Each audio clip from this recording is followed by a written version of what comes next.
Before announcing his departure as head of Doge, Elon Musk criticized President Trump's so-called big, beautiful bill in an interview with CBS News, saying it adds to the federal deficit. Musk's agenda was to cut spending, but he's faced outrage from critics over how he's done it. Nancy Cordes is at the White House for us once again. Always find her there. Nancy, good morning. Good morning to you, Tony. Yes, Musk has certainly left his mark here. CBS News has learned that his final day at the White House will be Friday. Tomorrow, he has already begun working on the offboarding process. And what Musk accomplished over his brief 4 months here was deep cuts to the government. Some Democrats would call them arbitrary, that led to the loss of tens of thousands of jobs. This is the chainsaw for bureaucracy. The outspoken Elon Musk bid an understated farewell last night in a brief online post on his social media site X. As my scheduled time as a special government employee comes to an end, he wrote, I would like to thank President Trump for the opportunity to reduce wasteful spending. The people voted for major government reform, and that's what people are going to get. As the driving force behind Doge, Musk spearheaded seismic cuts at the Department of Education and the IRS and all but eliminated USAID. Across government, more than 200,000 federal workers were laid off. If we don't do this, America will go bankrupt. Before departing, Musk warned in a new interview with CBS News that the massive Republican tax cut bill will add to the deficit and undermine Doge's work. I think a bill can be big or it can be beautiful, but I don't know if it can be both. My personal opinion. We will be negotiating that bill. In the Oval Office Wednesday, President Trump seemed to acknowledge that the bill has flaws.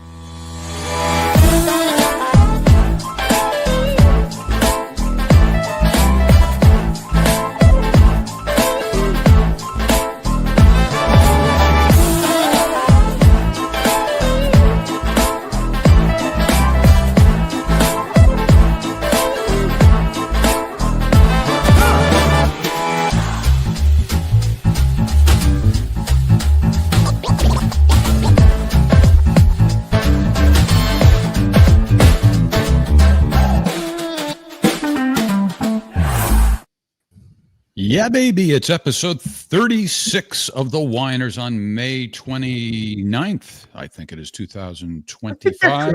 Yes. Yeah, that's about right. Jeff Norman and Ryan Milton with you as always. And once again, Charles Glasser, Esquire, joining us in the guest co-host role, looking dapper and debonair as always. Thank you, sir. Thank you very much. And how are you tonight, Charles? Pretty well. Got a lot done today. A productive day is a happy day, I think.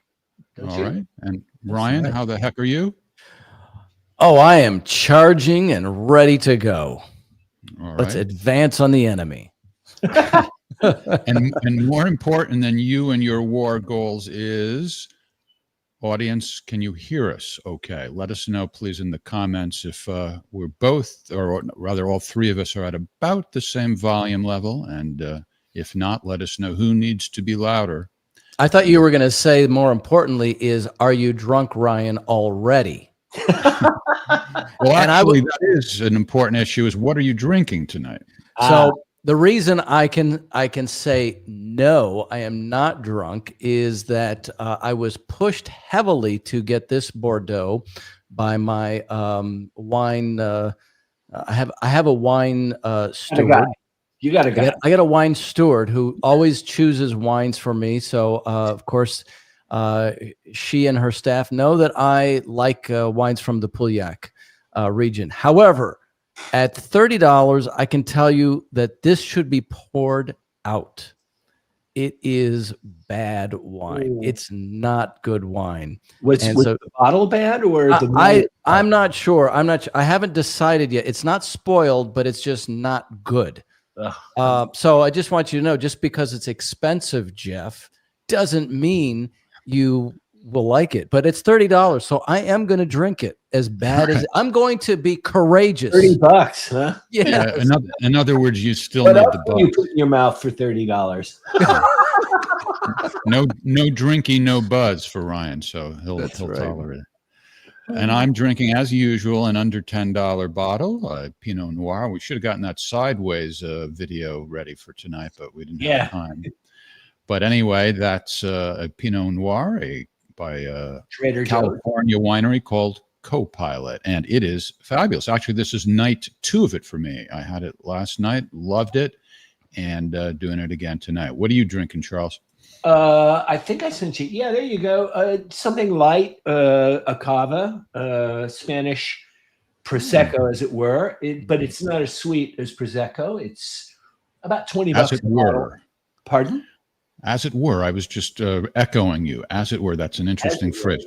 What does it mean? What does "as it were" mean?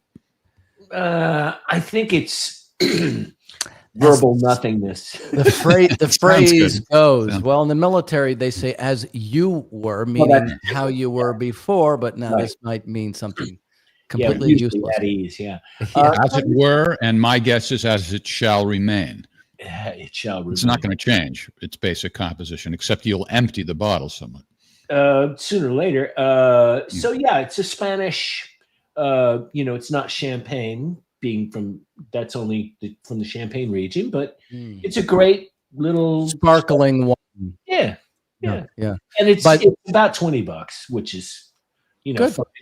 That's good. That's good. Somerville John says, why on earth would anyone blend a wine? And actually, you would blend it because you want a consistent flavor, potentially. Oh, yeah. There are other things, maybe. Sure. Some grapes are only good for color. They're not good for flavor. Some have a certain kind of flavor. So there's a lot of reasons to do that. You make it more interesting too. I mean, it creates a whole different taste. There's different. Depends. The blend is the taste, right? Exactly. I mean, I had a Cabernet Sauvignon mixed with a Georgian Saperavi in Russia, and it was fantastic. It was very good, and it was only $7. Well, I'm proud of myself for being able to answer that question. I almost sound like I'm getting to be a wine connoisseur. Yeah. All right. Last week we had Greg Dillon, an FBI whistleblower, on the show, and we really dissected the hell out of an interview that Kash Patel and Dan Bongino did with Maria Bartiromo. Yeah, I always reverse 2 of the syllables. AKA the Money Honey. The Money Honey. She trademarked that. She did. Huh? All right. Yeah. Did you represent her in that? No, a friend of mine did, though. All right. The Money Honey. Yep. All right. Well, anyway, Dan Bongino, I don't know if it was today or yesterday. I think it was this morning. He was on another Fox show. And I think we may have something good coming, because it just doesn't make sense for Bongino to set himself up to be mocked if he doesn't deliver. So here's a little look at what he was saying today on Fox News. Our damnedest right now to declassify, just so you know, because there are people there who are really horrified at what happened. And there was a room, and we found stuff, a lot of stuff. A hidden room. I wouldn't call it hidden, but hidden from us at least, and not mentioned to us. And then we found stuff in there, and a lot of it's from the Comey era, and we are working our damnedest right now to declassify. And just so you know, because I get the public, I totally understand people saying, well, do it now. The process is not all the information is ours to declassify. Some is other intelligence agencies. It's not, we literally can't do it. Once that gets done and that gets out there, and you read some of the stuff we found that, by the way, was not processed through the normal procedure, digitizing it, putting in FBI records. We found it in bags, hiding under Jim Comey's FBI. Quickly, you're going to be stunned. There's going to be a disclosure on this coming shortly. We are working through there is video. That is something the public does not. There's video of him killing himself. No, not the actual act, but the entire MCC Bay. It was only one camera. There's video that when you look at the video, and we will release, that's what's taken a while on this. We are working on cleaning it up to make sure you have an enhanced, and we're going to give the original so you don't think there were any shenanigans. You're going to see there's no one there but him. All right. One thing sounds a little fishy, and the other maybe not fishy, but I have a question. The thing that sounds fishy is they're working on enhancing the video. I think they could do that in about 2 hours once they're ready to do it. Well, that's because you and I work on enhancing videos all the time. Yeah. Well, that's because we spend no more than 5 minutes doing it. Yeah. They might actually do a good job. Well, as in opposed all to fairness, he did mention that there are other agencies involved, and it's possible that the quote process maybe conflating the reasons. I would think that there's a lot of paper that needs to be laid out before they can just turn it over to a geek and say, clean this up. I mean, it just seems likely to me. But I think I agree with you. Look, my interaction, as I've said before, with Bongino has been brief but positive. And this guy does not strike me as a BS artist by any stretch of the imagination. And if he says we're going to release it and we're going to, show you some shocking stuff, I believe it. Well, I would say as far as that goes, people are so used to being disappointed that they don't. Their immediate reaction. You're talking to my girlfriends now. Yeah, that's people are just ready to be. I've had a number of discussions today on various of the topics, and people are just ready to throw the baby out with the bathwater, as opposed to kind of having steely nerves and to say, well, let's just give it an opportunity to come out. My first thought in hearing this is, well, how many other rooms? And what else is out there that, because I'm that way. So, people's passports. Let me play the question that arose in my mind. Let's assume Bongino and everybody he's working with, totally kosher, legit, blah, blah, blah, blah, blah. But let's look at what he's going to reveal. Not a video of Epstein killing himself, but a video showing, I guess, the whole area and how nobody entered. So for that, all right, I'm not saying it's not going to be real, but for it to be meaningful, it would seem to me two things would have to be clear to the public. One, that we're seeing it over some substantial period of time, and the other, that it can be authenticated as to what the date is when we see this video footage. And I'm wondering, like, again, let's assume he's honest. I don't know how that is going to be conveyed to the public. That now we're looking at something, over an 8-hour period or whatever. It was definitely on this date. Now watch it for 8 hours. Enjoy yourself. You know what I mean? Like, well, if I may, there are a number of difficulties. The first thing I want to do was acknowledge and respond to T-Bone 316. I think it was. Yeah. T-Bone, you're right. A well-skilled technical person could very easily do this, I'm sure, in a matter of maybe a few hours or whatever. As I said before, though, if there's a delay, I suspect. Look, we're talking about the government. You're talking about jurisdictions and things like that, right? Well, and also you've got to find people to do the analysis or cleaning up, whatever you want to call it, of the tape, who have been read in, as they say. Okay, so it might be a matter of they need time to figure out what they're deleting as opposed to cleaning it up or something. And who they're giving this to do the work. I mean, it's not like hiring somebody to just sweep the floors. This is sensitive information, apparently, and that makes sense. Mm-hmm. So I don't think it's the technical aspect. What about what I said? Now, you were talking before about, well, we're going to see shocking video, but how shocking can it be to sit there for 8 hours and watch cell block that maybe wasn't even that dead? I don't know. I mean, our friend Tucker Carlson had sort of the same predicament when he got all of the January 6 tapes from inside the Capitol. And of course, people were ready to pounce on him for anything. And they had pre-existing excuses made, one of which was, oh, well, he's selectively editing them. So, at one point, if I remember correctly, Carlson put up on a separate webpage just gobs and gobs of material. and let people go through it themselves. I mean, you know, which I mean, they have that with the RFK files now, 60,000 pages. I know that. I mean, how can you even do that? And if you're just a regular person, right? You have to have people dedicated to that kind of work. Well, that's right. And that can go very wrong. I don't know if you guys remember when the Republican ticket was McCain and Palin. The New York Times was they had gotten access to her emails as governor, and it was overwhelming. The Times did not have the horsepower to go through thousands of emails, so they actually crowdsourced the reporting. I don't know do you remember that? And it went away quietly because it turned out to be a big zero. You know, I mean, it was just, you know, opening the floodgates to the asylum, or, you know, unlike Hillary's email server. Oh, well, that just, you mean like with a cloth? Yeah. Oh, God. Well, anyway, we'll see when it comes out. Again, I want to just reiterate, I'm not necessarily saying I don't believe Dan Bongino. I'm just wondering how this footage is actually going to be meaningful and convincing, even if we assume that everything is on there. Yeah, I'm saying assume nothing. That's my view. I think it's better on your own mental health in the population.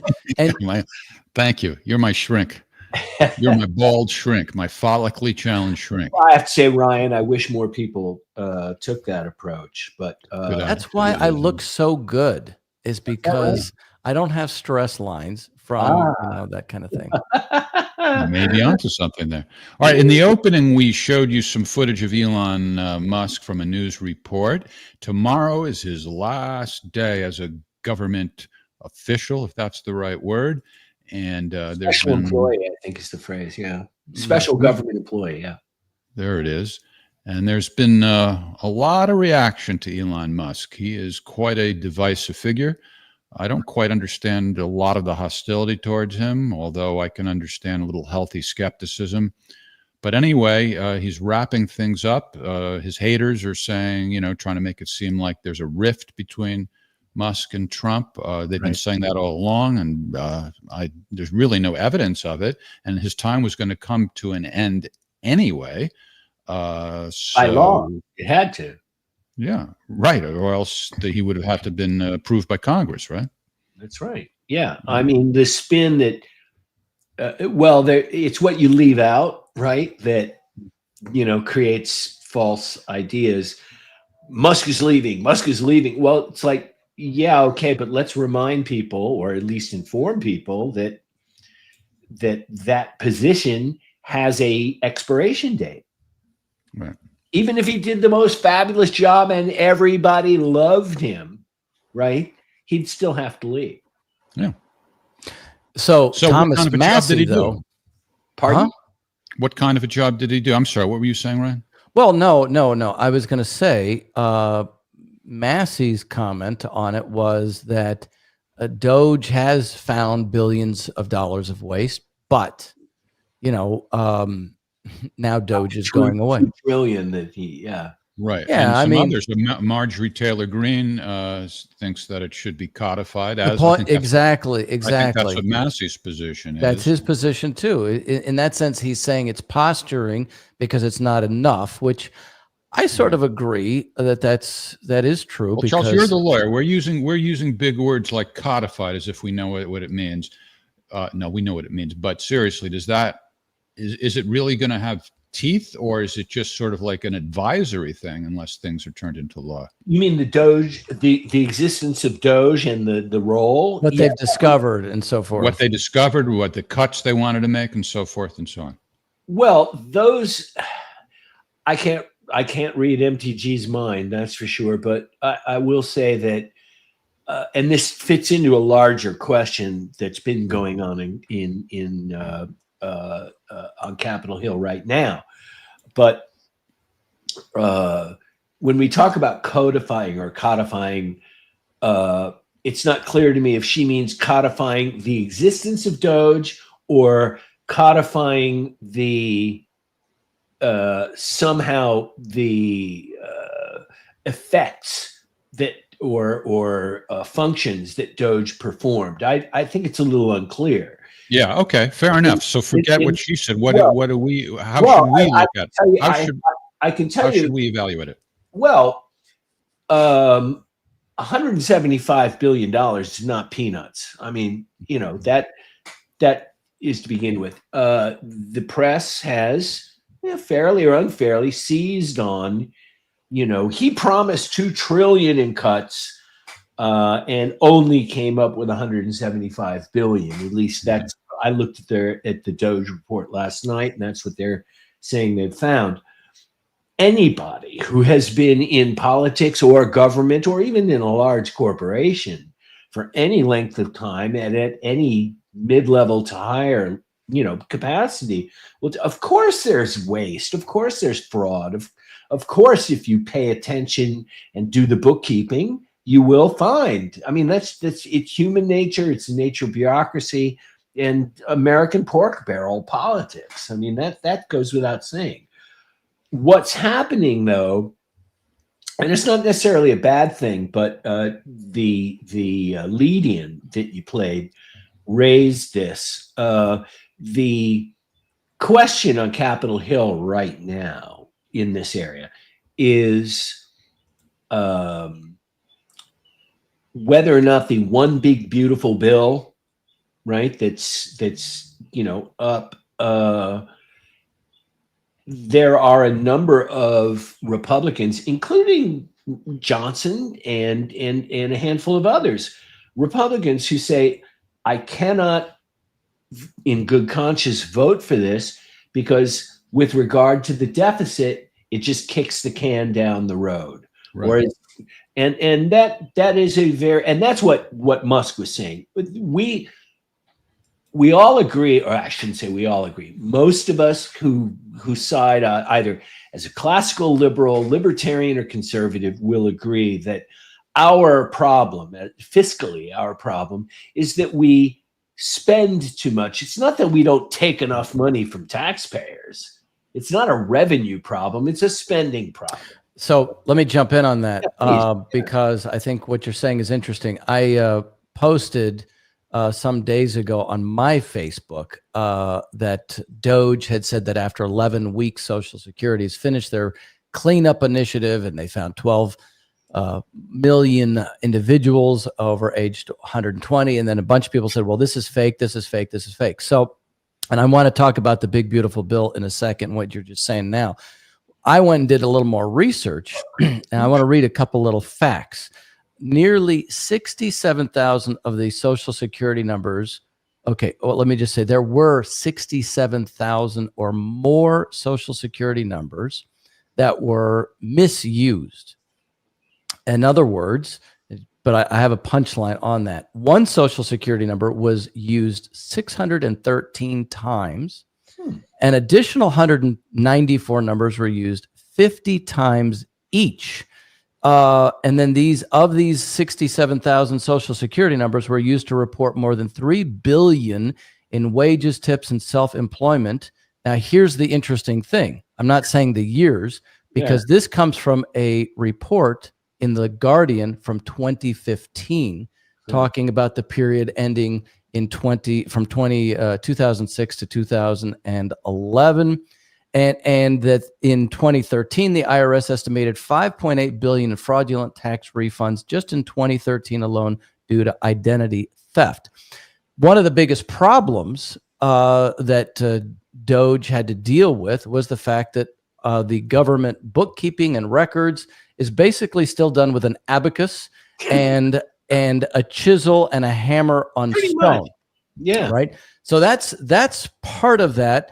And I agree, again, I was just in Russia, and it is pretty phenomenal how so much is modern in other countries compared to here in the United States. On the question of, spending too much and things like that, I mean, this is a much bigger conversation, which I think we'll have on a future show.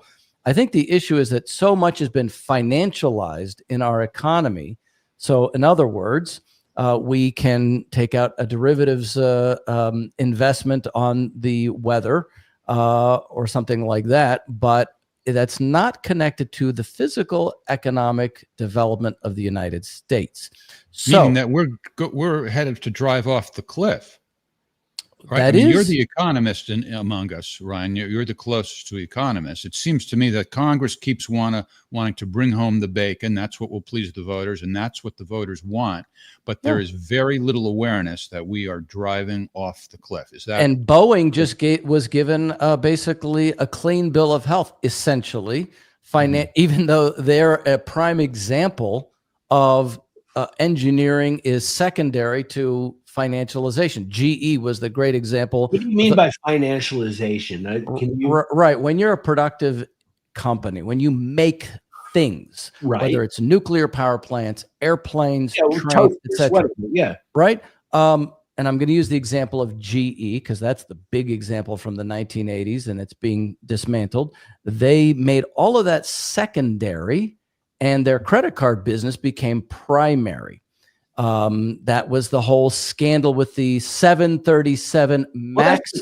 That's rent seeking. Well, I mean, that's true. That's true. But Boeing 737 MAX, which is the whole line of jets that was crashing. This was shortcuts. So you mean turning the business into something that's about money as opposed to producing something tangible. And that's become most of what the economy is. And that's where that money printing, people are in the chat are talking about printing presses. Well, if you have money just chasing after bad money, it's of course going to lead to driving off the cliff. So Doge really has a huge amount of work to do in that regard that I personally think Doge is not really done yet. They've only scratched the surface. Well, here's a tangible accomplishment that you pointed out, Ryan, the other day. So Doge has permission to access federal payment records at the Treasury Department. Now, I don't really know exactly what that means, but it seems significant. Yeah, it is significant. Well, I mean, I'm sorry. Go ahead, please. No, jump in, Charles. Well, the thing is that, this aspect and bless Judge Vargas for seeing clearly. The one of the big challenges, we have to sort of step back, look at the view from 50,000 feet for a second. The obstructionists in Congress, in the halls of Congress, in DC land, we're going to fight and try to interfere with anything that Elon and indeed with Trump do or try to do. Period.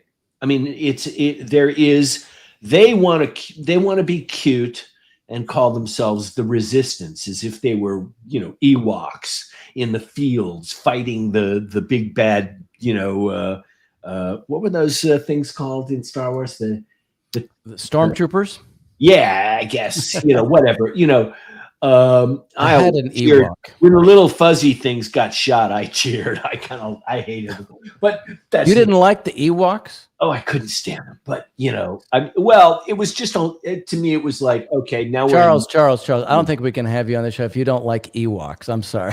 Ewoks were rookies. I'm okay with it. I guess I've been jettisoned also, Charles. So we can start our own podcast. Yeah. Anyway, so really, the reason I raised that is that everything on the Trump agenda and by relationship on the Musk agenda faced and still faces resistance no matter what. This is why I really have a great distaste for, you've heard the phrase lawfare. Oh yeah. Yeah, and there's one lawyer out there in particular who is proud of his record in it, a fellow by the name of Mark Elias, who's like, I don't care if we'll win, we're going to make them spend money and waste time. Right. I personally find that to be domestic enemy. Those are the two worst. I think it's unethical, and if I can digress briefly, my first admission to the bar was in, of all places, we'll go to some other time, Maine, right? State of Maine. And they have a very lovely lawyer's oath, in which part it says, and I vow, I shall delay no man for lucre. In other words, you don't file bullshit cases. If you've got a case, or if you've got the facts and you think the law should be changed, that's fine. But filing a lawsuit just for the sake of fucking up the other guy, that is not what an honest lawyer does, in my opinion. Charles, how many suits today are that? Oh my God. All of these lawsuits, I shouldn't say all, but the great preponderance of lawsuits against any enactment of Trump's policies, the firing people at VOA or Voice of America and so on. And these organizations that are doing it, a lot of them are motivated by pleasing their donors. Now, look what we're doing. Give us more money. We're filing all these lawsuits. Harvard is a perfect example. They do not stand legally a snowball's chance in hell of winning a First Amendment argument that the government is required to give a private university, by the way, with a multi-billion-dollar endowment, that the First Amendment requires to give them money. I'm sorry, that just doesn't work. Yeah, that endowment thing, that's a whole other thing I want to talk about one day. But as to lawfare. Yeah. Musk, and to kind of bring it back home to the topic, and everything that Jeff had raised, lawfare has been a functionally successful tool by which, to harass, harangue, obstruct, object, whatever word you want to use, the opposition's point. And there are people, let's not kid ourselves, who will do and say anything as long as it opposes Trump. And that's not a defense of everything Trump does. I'll be into that later. But when you talk about a success, especially if you gauge success in terms of political gain too, not just in the judiciary, they may not win a lawsuit, but could be a PR benefit to it or a political. That's it. Bingo. That's it. Or maybe that's all. Like in the New York case, the most ridiculous. I think the most ridiculous case is the New York case, that the little misdemeanor that they turned into a felony. The one Letitia James brought. Letitia James. I think that's the one you're talking about. Right. Well, it was the little bookkeeping thing that they turned into a felony. It wasn't even that whole thing was designed, it seems to me. Yeah, I'm sorry. Go ahead, please. Yeah. That whole thing was designed, it seems to me, so that they could call Trump a felon, even though ultimately it's going to be reversed, because it's the most absurd case I've ever. I read the jury instructions. The jury instructions were, as a law professor of mine, you say, they were a dog's breakfast. As a layman, I understand that. Oh my God. It's like, well, you don't have to find him guilty of having done anything wrong, but if you smell guilt, find him guilty. I think one of the jury instructions was, if you think he was guilty of any crime at all, return a guilty verdict. Right. Because remember, they needed a second crime in order to turn it into a felony. So the first one was this bookkeeping nonsense. And they said, okay, if there's anything at all that you think was a second crime, convict him. And they didn't even have to all agree on it, or even, we don't even know to this day what the second crime is that they thought. Well, that's right. And it's ironic that, look, the indictable offense that they were looking for in this matter was lying on a loan application. Right? That's a crime. Okay, I get it. That's fair enough, and it should be the law. But that's not the Trump. That's not what we're talking about with the Trump case. That's exactly what Trump. That's what No, that was a bookkeeping error. They said that he should have recorded the repayment to Michael Cohen campaign as a reimbursement for campaign expenses instead of legal. I'm sorry, I'm mixing the cases up. I apologize. That's all right. Well, yes. Even in that light, crimes like that require what's called scienter, a $20 word for knowing. You can't. There's no strict. Intent. Say again. You mean intent? Yeah. Yeah. Knowing, clear intent to do X, Y, Z, and they never got anywhere. Yeah, that's going to be reversed for sure. Well, all right, let's take apart another story in the news. And when I say take apart, I mean we are going to conduct an autopsy with our favorite media lawyer, Charles Glasser, and Ryan and I are going to do our best to support this effort. This is the debut of a new segment.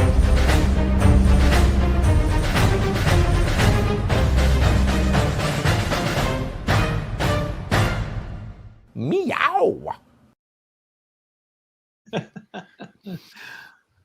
Well, you think that the Washington Post committed a little bit of a faux pas? Is that what this is about, maybe? Recently, yeah, that's putting it lightly. I thought they were flawless. No,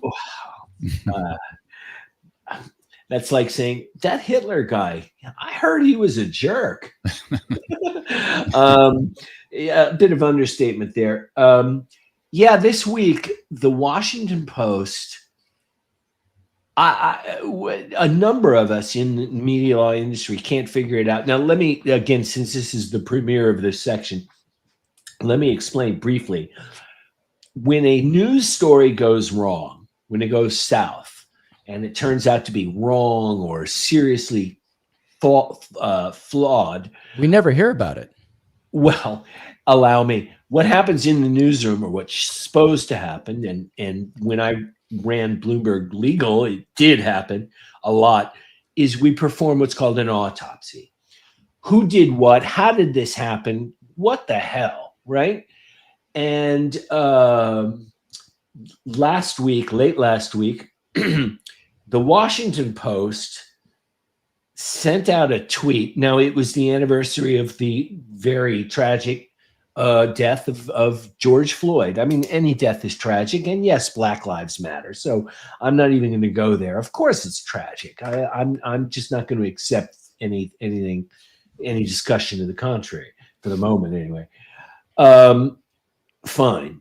I think we all know the circumstances, or have a vague idea of the circumstances upon which he was killed. Right. Asphyxiation, says most people. There are some people who argue fentanyl overdose, da-da-da-da-da. But the bottom line is he was pronounced dead at the hospital. Fine. The Washington Post tweets out a look back. 2 years later, what have we learned? All right, that's fine. Oh, I'm okay with that. And the tweet, do you have the copy of the tweet, Jeff? Do you, maybe you want to post that up? Yeah, check that out. Yeah, that's it. Shot and killed. How many? Come on, listeners, viewers, tweeters, my fam from Instapundit and Facebook. Come on, how many of us actually shot and killed? What? He was shot with Derek Chauvin's knee. It's like a maybe that's it. Yeah. And killed while in police custody. And you don't even like the word custody, do you? No, well, it's inflammatory. Quibble. Well, we can quibble about misleading. That. Misleading. It's very misleading. Why? Why? Because why is that I mean, what is what actually happened different? I'll answer that with a question. When I say I was held in custody, what image? All right, my image is I'm in a cell probably or something like that. Yeah. Yeah, okay. Most people understand it as behind bars, in cuffs, in a room, right? Even if that's not the legal definition, this, what are we saying? That is a pretty massive screw up. Yes, Jay, it is a hugely massive screw up. And bigly. Bigly, yes. And a whopper. Well, Whoa. it is because it allow me to unpack it a little bit. The autopsy part. I've called around my pals at the Washington Post and other news organizations. Nobody can figure out what kind of 19-year-old wokester was in charge of everything that day. And here's the real point that I think this episode, it's not just a mistake, right? I mean, I have long said, look, human beings, we make mistakes. I make mistakes. I don't know about you guys. No, I don't. Never. Oh, well, God bless you. But I haven't made one in a few years. Oh, fair enough. Fair enough. Well said. Well, the bottom line is I wouldn't look this good if I had made a mistake. Well, this wine, I did not buy this wine. Somebody else did. It wasn't my mistake. I'm paying the price. Well, courageous. It is courageous. God bless you for that. Look, this is a teachable moment for us being consumers of news, us being those who might have a contrarian view of, well, it was on CBS, it must be true. It was on CNN, it must be true. A lot of us know better. And what I want to unpack here, and please, those of you at home or wherever listening in, I would really encourage your input on this. I suspect that this, I'm going to say kid who wrote this was the narrative. This was just the idea in their head. Oh yeah, the cops shot and killed him, right? Like the fraud about hands up, don't shoot. You remember that? Yeah. Well, I think that wormed its way into the consciousness of the media. Right. The person who did it just wasn't familiar with the story. And by the way, it wasn't almost like it's an association, isn't it? That's sorry, Jeff. I didn't mean to cut you off. It's not the first time that the Washington Post misreported it in exactly this way. They had done it before, back near when it happened. So maybe this kid, we're assuming it was a kid, was just looking at the old news story. Not that it couldn't also. To be fair to the Washington Post, I don't remember them misreporting that he was shot and killed. I think they may have missed details on when and where he died, right? But I don't remember any discussion of gunplay. John, the teachable moment is to obey commands from the police. Well, there's a lot of truth to that. It's a separate issue, but you are, as a practical matter, as the driver of a couple of very, very fast cars, I can tell you, no traffic ticket was ever won arguing with the cop. It's yes, sir, no, sir, thank you, sir. You're right. But let me get to the heart Washington of the matter. Post. Pardon? The Washington Post part, yeah. Yeah. And that is that, one, how can they, where are the vaunted fact checkers, fact checkers, where, we're the Washington Post, democracy dies in darkness, we're smarter than you are, is the subtext. Okay. How can you make this kind of mistake? The second thing, and this is, I think, even more important, and a number of people have raised this issue, and that is the correction, right? Simply said, did I send the correction language to you, Jeff? I don't think so, not unless it's in with all these tweets. I apologize for not sending that to you.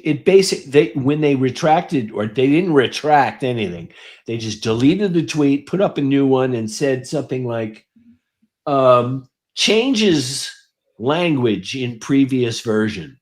Which nobody remembers, right? Well, I mean, changes.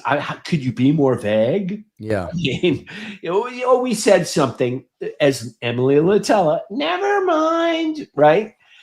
And the Post is playing cute, right now because in newsrooms, and this is why the news autopsy feature, I'm trying to share, like, how the sausage is made, so to speak. Newsrooms often delegate social media postings to a young staff who are not reporters. They are not generating content. They are looking at what's in the pipeline for the official website, right? And or print edition, and they are pumping stuff out that the Washington Post is hoping, I think, that people in the industry, because that's the only people they care about. The Washington Post only cares about people in their bubble. They gave up losing money. Oh, well, that's a whole separate point, but yes. That's why they're having to sensationalize and make things up to get people to read. Well, that may very well be, but I mean, the thing is, they don't have the excuse of saying, "Oh, it was our kids in the social media department." That's because that statement, "shot and killed," was on the official Washington Post website, and they're just hoping that nobody notices. I talked to a number of people who, do what I do. They're media lawyers for those companies, different companies. And a couple of them are like, God, I didn't hear about this. Well, the Post wants it to be quiet. It's a terrible embarrassment and it's a shame. And I think that what it really exposes, and that's the purpose of an autopsy, what killed the guy, right? What was it? I think what happened here is what we call, and those of you taking notes at home, this is an underlying moment, yellow magic marker moment. It's what we call writing to the headline. When a reporter is told by the editor or by his or her own sense of, oh, this will get big play. I want a story that says ba, ba, ba, ba, ba. Right? Then the facts supporting ba, ba, ba, ba, ba go out the window. They're going to select only those facts, only those, nuggets, only those data points that will support saying ba, ba, ba, ba, ba. Right. But you're being too kind, Charles. You're being too kind. It's rewriting history. What do you say? No, you're being too kind about this being the first time. Oh. Yeah, there's the original. I mean, how can anybody in their right mind post that? May 23rd, 2022. Oh. So they blew it. They didn't even do their math right. Yeah. They said it back then too. Again, it just doesn't make sense. Can you see the date down there? Yeah, 2020. 2 years later, what hasn't or hasn't changed? No, at the bottom, that was tweeted on May 23rd, 2022. So they can't get themselves out of this habit. No, I think you're right. So, that's the autopsy. And as Jeff will show you, the results of the autopsy are, drum roll, please. Oh, well, let's explain that, to buy this bullshit. Fair enough. Yeah. Yes, this is our debut of doing an autopsy on the air. And some of you are very familiar with, say, Glenn Kessler and other people who review stories and award them Pinocchios and things like this. There's Rotten Tomatoes. What did Siskel and Ebert do? Thumbs up and thumbs down, right? Right. And if you're in the business enough, editor and publisher used to do something they called darts and laurels.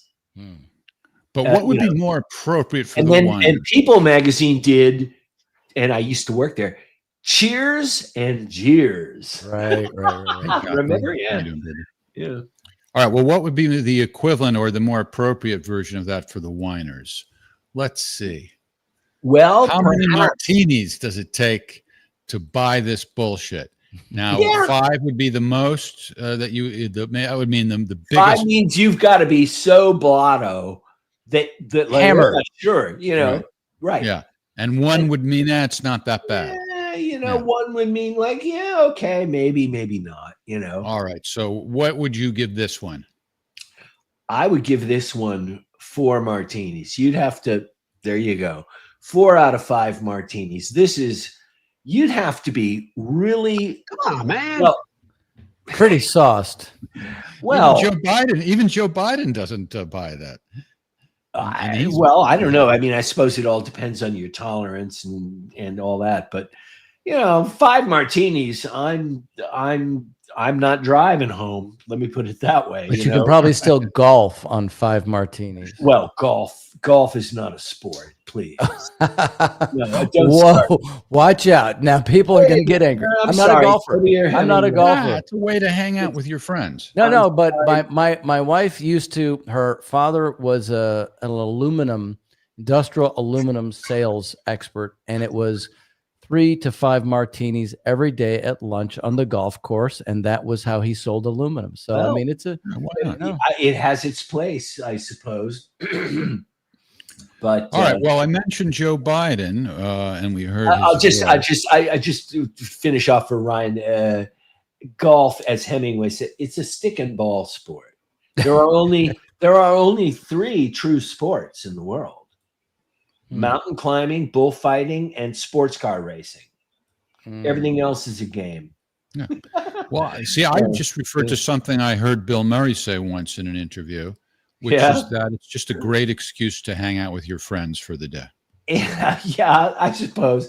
I've heard some, and dress like gives it a more positive twist. You know what, Jeff? Maybe we should have a special episode on martinis, because I find myself always teaching people how to make the right kind of martini. And there are so many. Is there a right? Well, I also like to, since the show is called The Winers, my first thought was, well, wait a minute, why isn't it how many wines? But I actually like that you picked martinis, because that gets you to where you need to go quicker in general than wine. And I don't want to like tarnish. We're more civilized and a little bit more restrained in the wine world. That's exactly. You one does not drink wine to get hammered. A little bit of buzz, even if it's shitty wine like what Ryan is drinking tonight. No. I used to work in a grocery store when I was a kid, and in Florida, grocery stores sold wine, and we used to sneak. I'll admit it. We used to swipe wine and go upstairs, quiet place, and get buzzed, and. Annie Greensprings. Do you remember? Or Boone's Farm? No, you don't remember? Oh. Yeah. Well, I've heard of Boone's Farm. Yeah. We used to. Cheap wine. Thunderbird, perfect example. Oh yes, Thunderbird. Yeah. What's the price?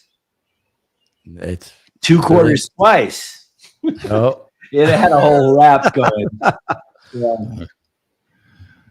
All right. Good. So Jill Biden's chief of staff has been identified by David Hogg, who's possibly the world's most ridiculous femboy. He has come to. How do you really feel, Jeff? Just as I said, and actually, my apologies to regular femboys. This kid good for you. Good on you, because we love our femboys. And we do. You who are out there on Instapundit, and I know you're there, and my Facebook friends, I know you're there. We love you. We do. But this kid is an utterly ridiculous femboy. He made himself famous because he attended a school where people were shot and killed, and he's propelled himself into the role of the vice chairman of the Democratic National Committee. Yeah. And Project Veritas, which does these hidden camera, I don't want to say pranks, because usually we associate that with pranks, like comedy. Right? This is more of an undercover thing. Do. Yeah. You're for real. And they captured David Hogg and another guy by the name of Detarian Jones saying some things that I think... Detarian? Or is it deuterium? Maybe. I don't know. Deterrian. I've never heard of that name. I'm pretty sure that Jones is Jones, though. Yeah. Anyway, it's not that big a deal, but I only sort of like halfway like Project Veritas because they make a bigger deal out of it than it really is. But okay.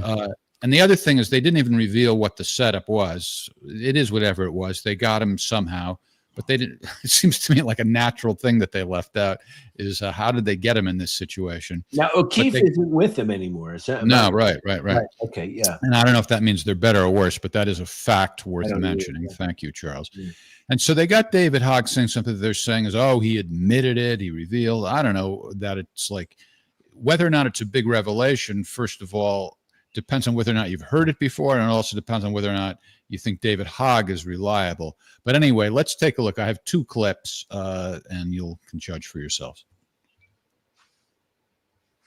Uh-oh. Oh, yeah. Ryan watched these videos. Nice to meet you. Yeah. Off the record, of course. Foundational question for me is like, how corrupt is the DNC if so many people knew, or few people knew about Biden, well, the president of the United States? I mean, I think the fact of the matter is the DNC is always going to be like a campaign arm of the president, ultimately. The bigger issue was like the inner circle that was around Biden. That's it. And I can't stress to you enough. Like Joe Biden's chief of staff, like had an enormous amount of power. Joe Biden? Joe Biden's chief of staff. That was like an open secret at the level. Like, I would avoid him. Like, he was scary. What was his name? Anthony Fauci. I've never seen him. Exactly. What do you mean? He's like a shadowy, like, Wizard of Oz type figure. That's what made him so, like, I knew how he looked, but I'm like, the general public wouldn't know how this man looked. But he wielded an enormous amount of power, and I can't stress to you how much power he had in the White House.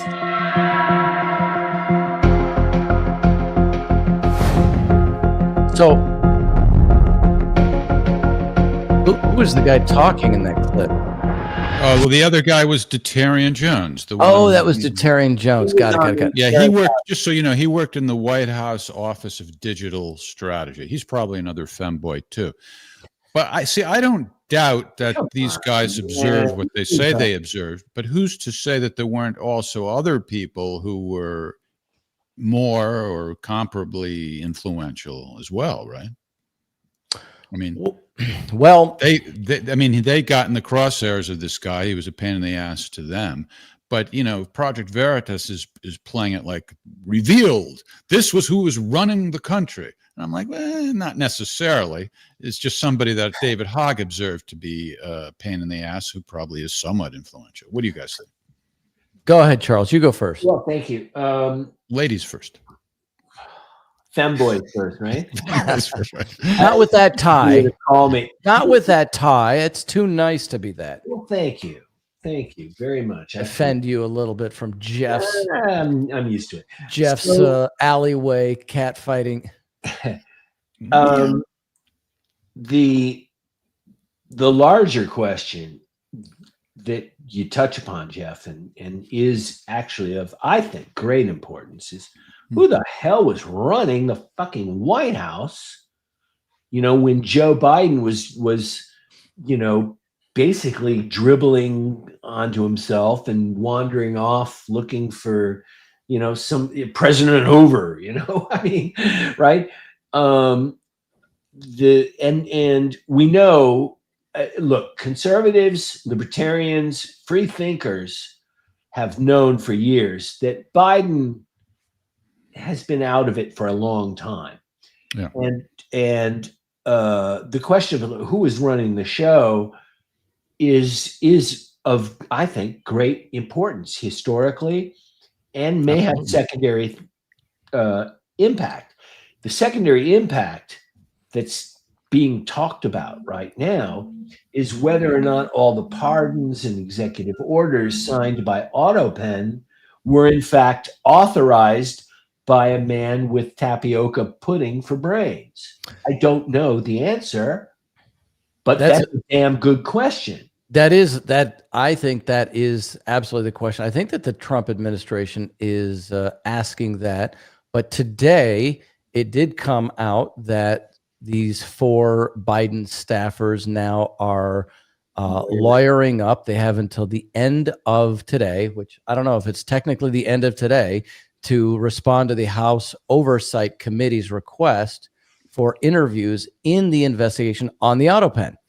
And who was signing these executive orders? So these people are. Are they accused of being the ones who did it, or they know who did it, or what? The penultimate question, the central question. You puts the pen in penultimate. Is for the win. For the win, Jeff. That was good. That was a good one. Yeah, cheers to you, mate.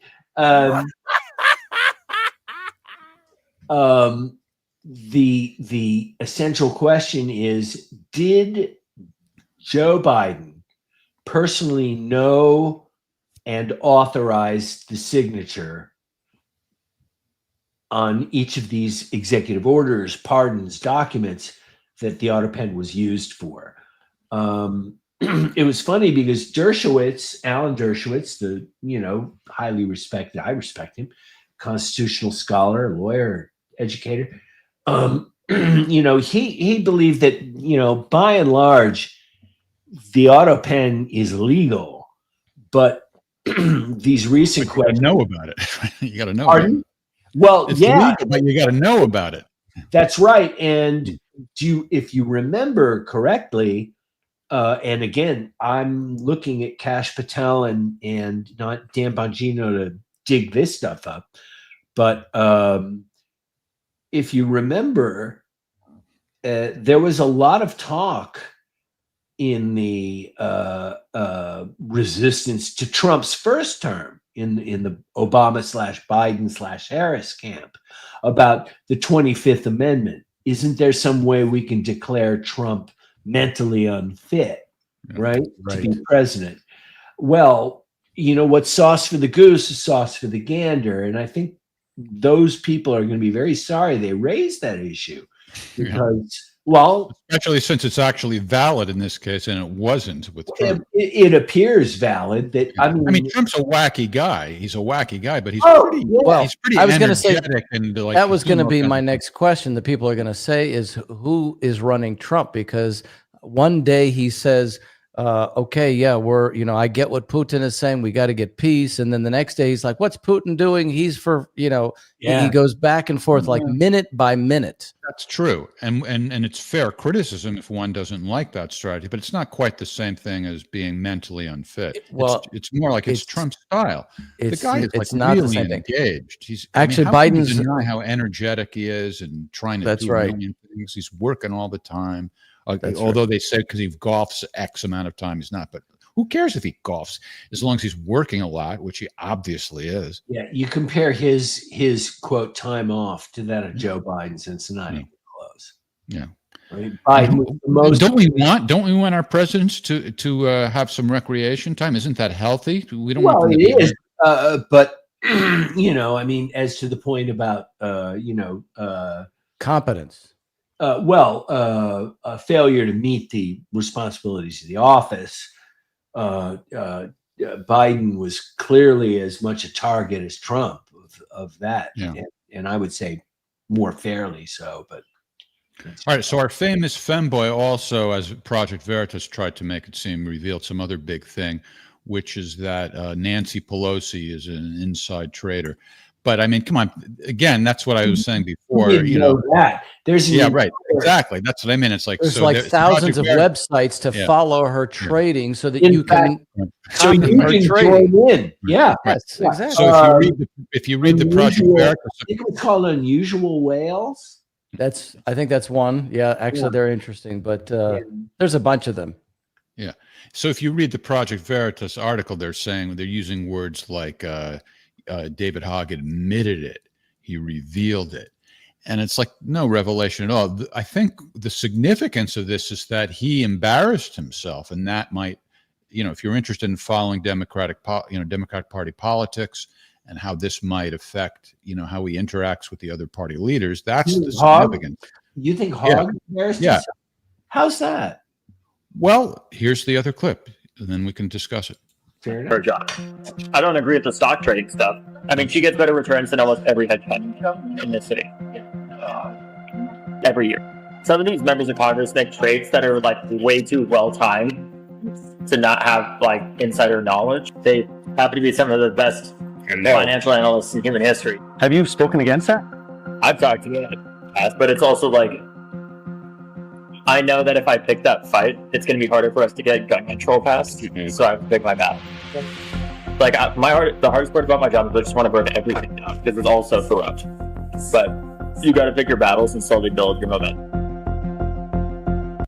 I don't believe it. I think it's false. You know, it almost seems staged, to be honest with you, because if you actually recognize that it's totally corrupt, you're going to, and if you're not corrupt, let's add that little That's piece important. of it. Yeah. Yeah. Then you're going to say something about it. This idea that, he just basically popularized cowardice in that, He's a whole femboy, a ridiculous It's femboy. pathetic. No, it's pathetic. But just to explain myself, Charles, I don't think it's like the Beta worst, male. it's not the worst thing in the world, Charles, but it's like, I don't think Nancy Pelosi is going to appreciate that he is saying the party is corrupt and that she's guilty. Oh of no, insider. she would have crushed him. I mean, Yeah, well, that's what I mean. Yeah, So the absolutely. significance is it may present a problem for him, but it doesn't like reveal anything new to the public. That's my point. it doesn't reveal anything new to people who've taken the red pill. See, That's here, what you gotta can I just say, understand. I agree with you, Charles, but the problem here to me is not even these particular scandals. It's that the policies don't exactly change administration to administration if you take like the last 30 years. So all of this kind of stuff, I don't care if it's Democrat or Republican. People like this guy Hogg, I mean, he's basically, you know, what do you want to call it? A technocrat, apparatchik. He's a nobody. Essentially, his job is you get something on your resume for following orders. Your orders are, you know, the DNC has to. It's like Jake Tapper. I think I mentioned this in the last show. Jake Tapper has this big tell-all book about how, oh my gosh, I've just discovered that I have to be an independent journalist, and Joe Biden was not capable of running the presidency, but yet he doesn't even discuss that there was a huge fight with Bobby Kennedy in the Democratic Party. Kennedy was the one that was likely to defeat Trump if it was him versus Trump, or had a very strong chance. Let's put it that way, because he actually, like Trump, can sit there and speak from the top of his head about profound concepts and so forth. And Jake Tapper just didn't have one page or one word about that. So to me, it's like you're covering a lie with another form of lying, and it's all very self-serving because the policies are not changing. So I don't know. That's my view of it. It's layers of cowardice. It's also a good peek at how lame the Democratic Party is now. This Totally. kid is like considered a rising star, you know.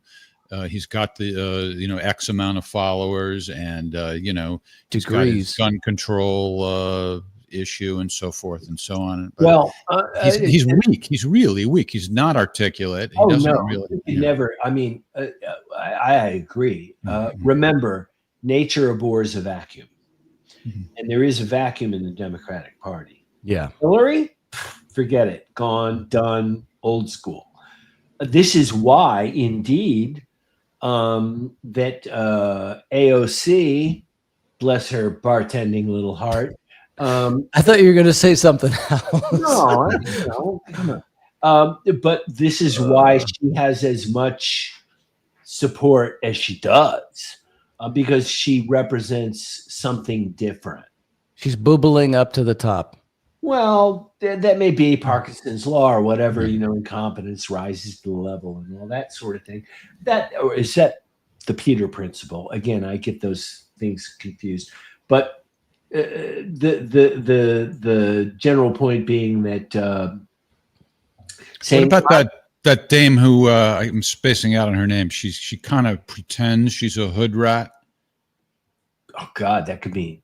And that could be the black female Congress. Oh my God! Oh, I know Crockett. Something. Yeah. She's another rising star. Oh, she's, well, she's an educated person, but she's decided for some weird reason that she thinks it's beneficial to start talking like a hood rat, and Well, yeah, and I missed it. Latino booty. Are you talking about a guitar guy? AOC.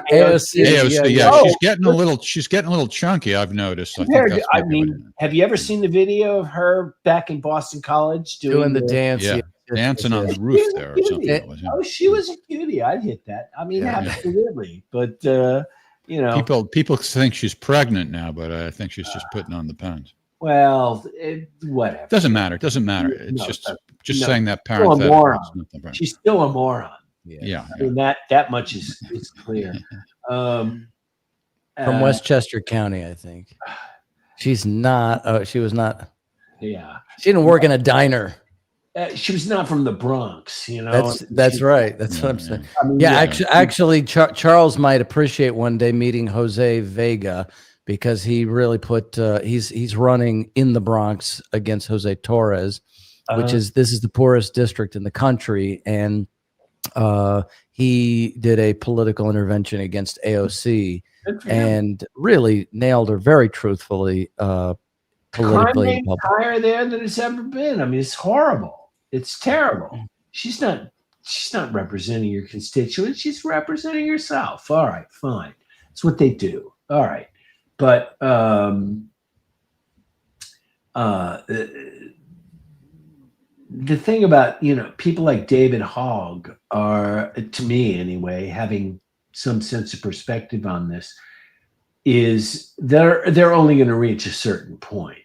And there is such a vacuum of leadership in the Democratic Party right now that people like David Hogg or AOC, and to some degree Bernie Sanders, although nobody thinks he's got any future. I mean, for fighting for socialism, he has certainly gotten himself pretty rich. Yeah, that's socialism. True. And socialism. Yes. And on top of that, what is he? 200 years old or something? It's just not going to happen. He's a fraud.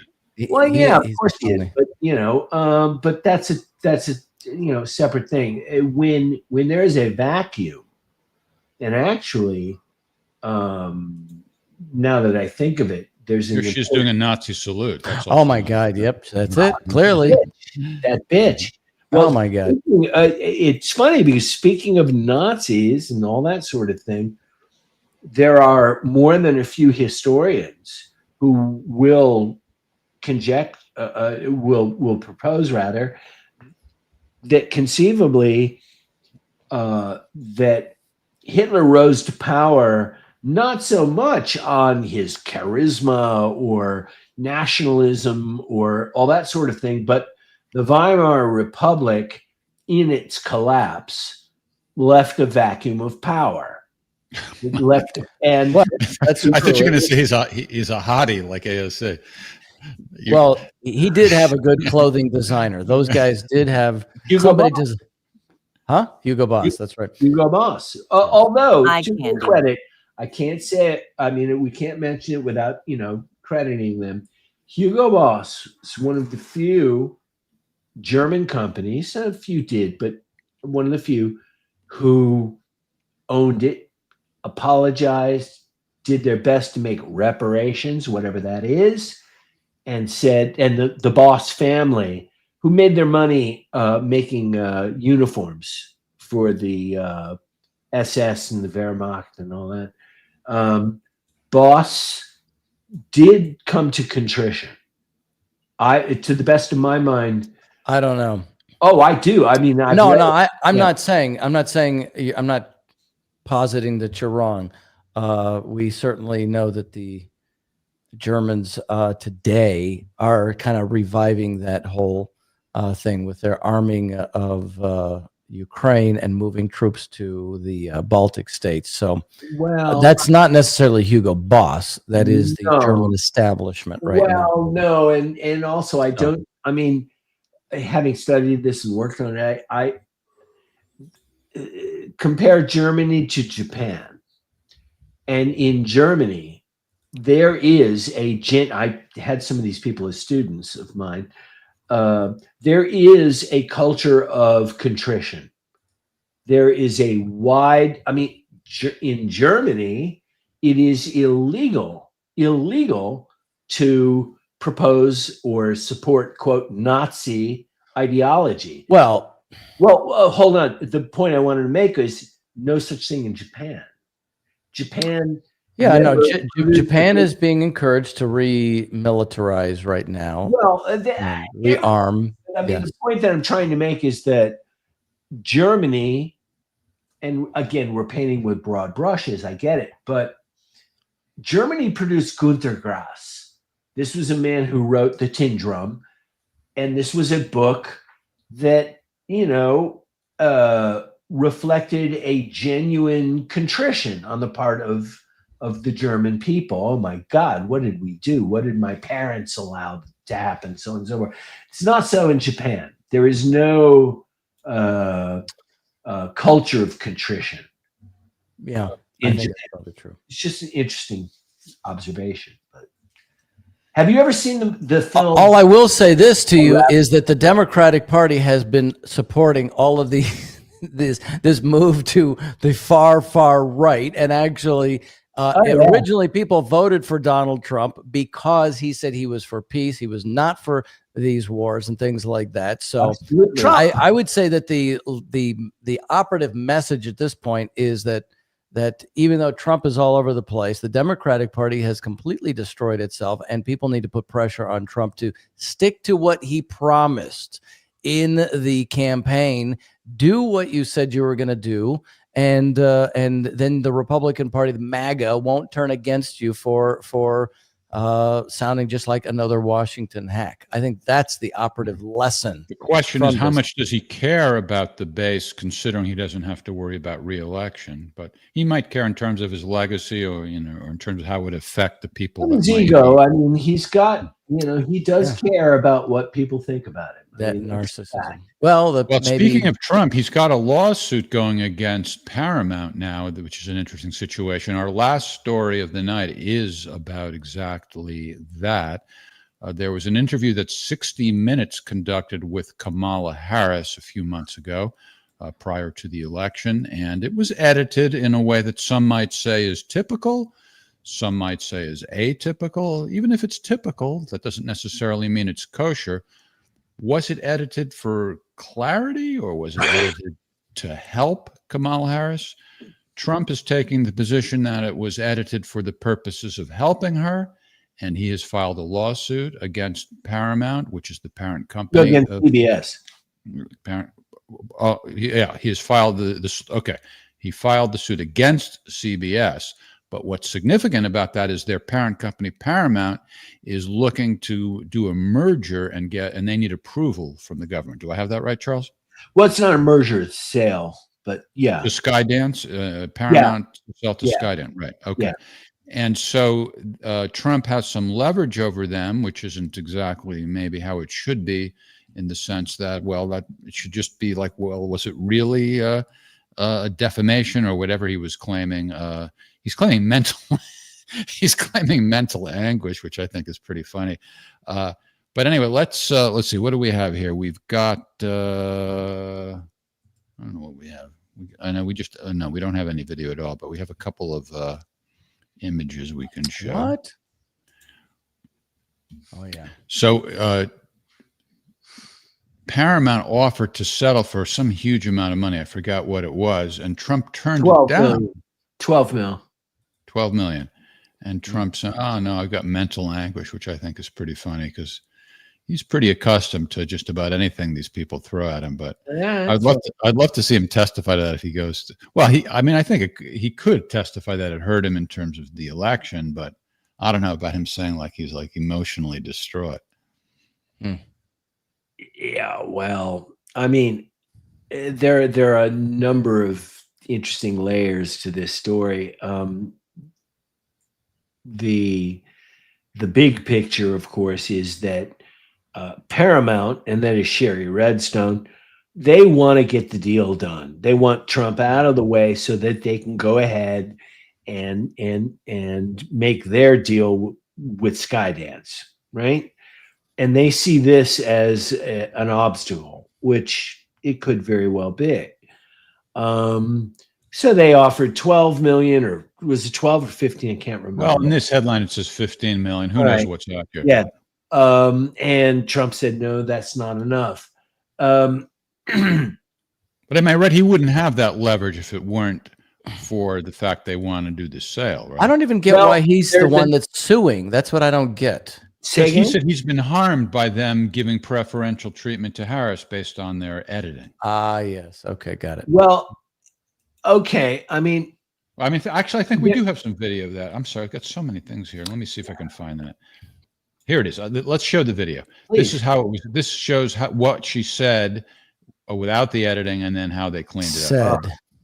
God, Prime Minister Netanyahu is not listening.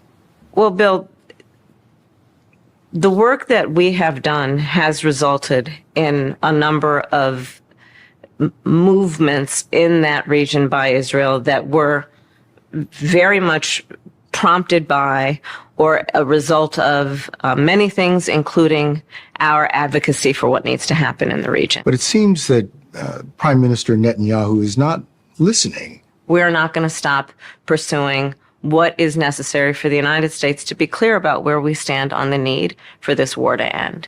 All right, Charles, you're the expert. Let me just tell you what word salad. Right. It definitely was a word salad, but here's the key question legally. To some extent, I think it's pretty customary in the TV business to clean things up for purposes of clarity. It doesn't help them or the audience if there's a word salad. So I think there's a difference between that being the motivation versus the motivation being to help Kamala Harris. Am I right? Is that the right question? Well, sort of yes, sort of no, because the ultimately the legal question is, what cause of action is Trump asserting against CBS, right? Mm-hmm. And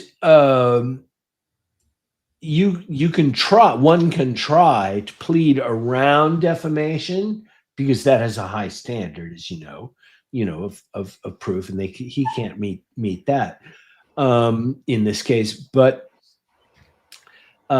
claims Isn't it more like election interference or something like that? Well, that's it. Or tortious interference with business advantage, or intentional infliction of emotional distress. All these, secondary claims on the merits as to those claims. He doesn't stand a chance. He doesn't.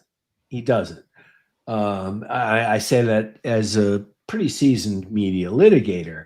Right. If CBS wanted to fight, and the network does, by the way, want to fight. The network itself, CBS, is dead set against any settlement, any apology. They stick to their guns, even though I think, having watched both of the clips that you showed, they clearly they had their hands in the cookie jar. There's no question about it. Right, but is it unusual? Is it? Well, no, it's not unusual, and more important, it's not tortious. It's not something actionable. But step back. Sherry Redstone wants to get this deal done. Right. There's this lawsuit hanging over, right?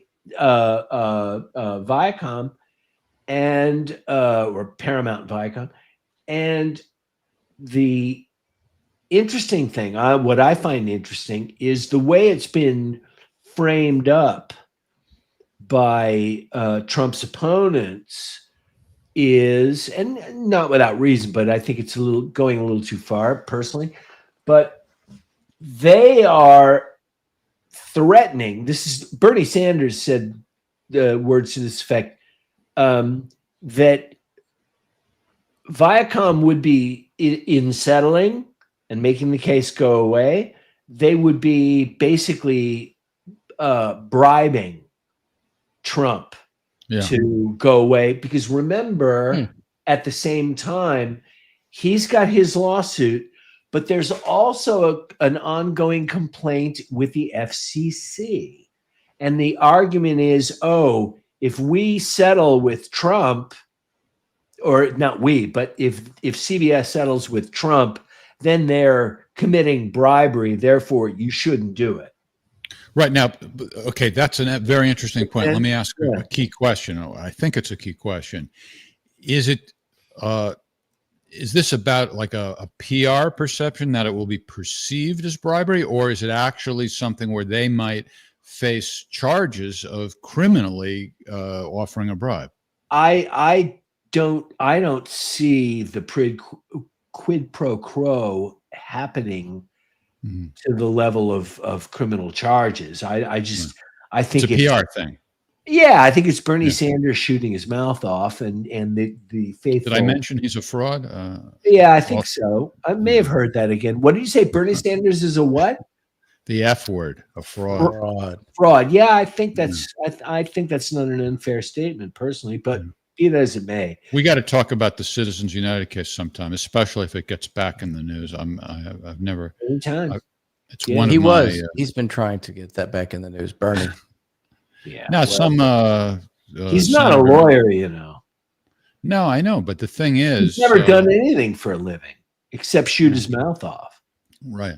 And refuse. But that's the thing when you're how do you get thrown out of a kibbutz? Huh? He's not a lawyer, but what does it take to get thrown off of a kibbutz? I have a feeling you'll agree with me on the Citizens United issue. That's like all right. Whatever. All right. Well, I think we covered a lot of ground tonight, and I don't know how much champagne you consume, Charles, but you're sounding. We're done. Do I sound? No. You sound good. The question is, how much wine did Ryan drink? Considered he hated it, but he still wanted to catch his buzz. Oh, you all right, dead soldier. Well, was it full when you started tonight? No, it was not. It was about. So it was about 2 glasses. That's false advertising to show an empty. About 12 ounces. I want to say thank you to the folks from Instapundit and Facebook who tuned in and added their comments and you know, there's the best is yet to come. That's all I can. We're getting there. We're getting there. Absolutely. And thank you, Jeff and Ryan, for the opportunity to, you know, maybe help and you know, maybe shed a little light on stuff. Trying. I like it when just showing the love. You play modest. You're a great contributor. Thank you, Charles. You're very kind. And thank you, Ryan. Thank you, Catherine, who is going to join us tonight, but she's under the weather. So hopefully next week she can join us. To you, Catherine, I say happy healing. And to our beloved audience. Thank you, Alex. Yep. Thank you very much. Alex of St. Petersburg, Russia. And really? Good night to all, and to all a good night.